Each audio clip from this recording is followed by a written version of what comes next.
Hello guys, good morning. Ako ay luluto naman ngayon sa aming pananghalian guys. Ang aking lulutuin guys ay ang eggplant. Ibuhin ko ito guys. At ang sangkap ko ay ito lang sibuyas at saka bawang guys. Maya-maya makikita nyo kung paano ko ito lulutuin. Okay guys, mag-umpisa na akong magluto. Sa aking pagluluto guys, umpisahan ko sa paghanda ng mga sangkap. Dalawa lang ang aking sangkap nito, sibuyas lang at saka bawang guys. So, binabalatan ko na ang bawang, saka sibuyas guys. At saka hiniwa-hiwa ko ng maliliit. Ayan guys, para madali lang siyang bumango guys. At pagkatapos, sinunod ko naman ang eggplant guys. Hiniwa-hiwa ko rin siya ng maliit para madali lang maluto guys pag igisa natin. At saka madali ring lumasa at manuot ang kanyang lasa sa kanyang laman guys pag tinitimplahan na natin. Yan ang isa ring dahilan kung bakit ganyan ang paghiwa sa kanya guys. Kailangan pag isa maliit ang pagkahiwa para madali lang maluto at dali lang manunuot ang kanyang lasa guys pag tinitimplahan na natin ng tuyo at saka suka guys. So ngayon umpisahan natin sa pagluluto. Okay guys, kahit na umpisa, ilunod ko na ang bawang at saka sibuyas guys. Ayan, unahin natin. Sibuyas na natin para mag-brownish yung sibuyas at saka bawang guys. Ayan. Para bumangon siya guys. Tapos maya brownish na bakit na yung aroma na guys. Saka natin ilagay ang eggplant. Ayan, pwede na yan. Ayan, ilagay ko na ang eggplant guys.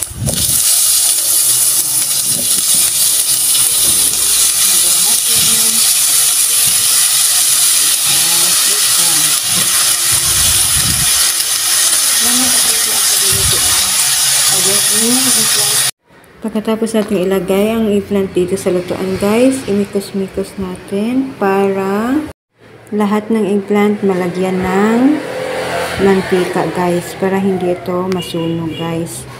Kasi hindi ko ito lagyan ng tubig guys. Ganyan ako mag-gisa ng eggplant.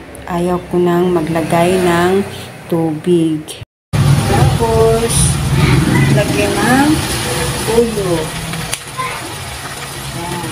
Lagyan ng tuyo guys. Ayan, likos-likos natin guys para ma-even yung nilagay natin na tuyo. Lagyan lahat ng eggplant. Ayan.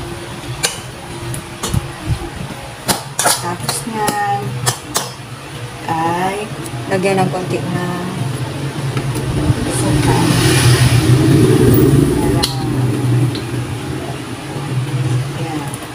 Tik lang. Ano siya.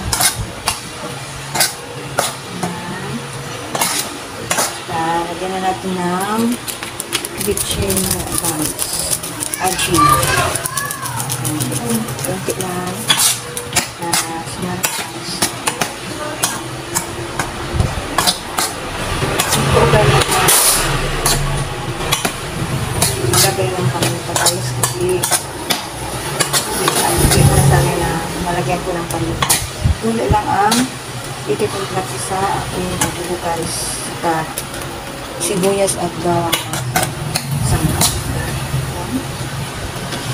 Tapos takpan natin guys at kulaan natin para maluto siya guys. Yan ang ating adobong eggplant guys. Ayan, lapit na siyang maluto guys. Pag ganitong mag-isa ako ng eggplant guys, hindi ko na yan lalagyan ng tubig kasi magtutubig na yan ng kusa. Kaya ganyan talaga. Hindi ko na lalagyan yan. Lagyan ko pala ng asukal. Ayan guys, kunti para pambalansin ng lasa. So, lagyan natin ng lasa kunti.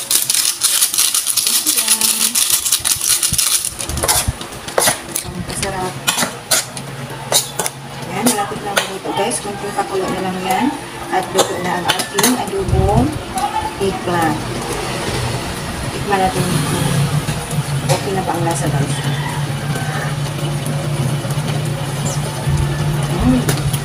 Harap.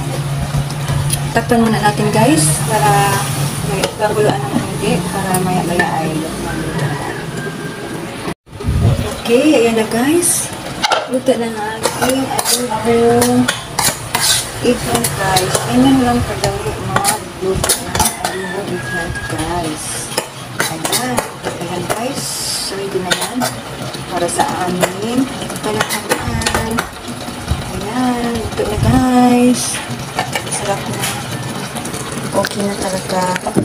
Ganyan lang ako magluto guys sa aking adobong eggplant. Ayan. Okay guys. Thank you for watching. See you in my next video. Bye and God bless.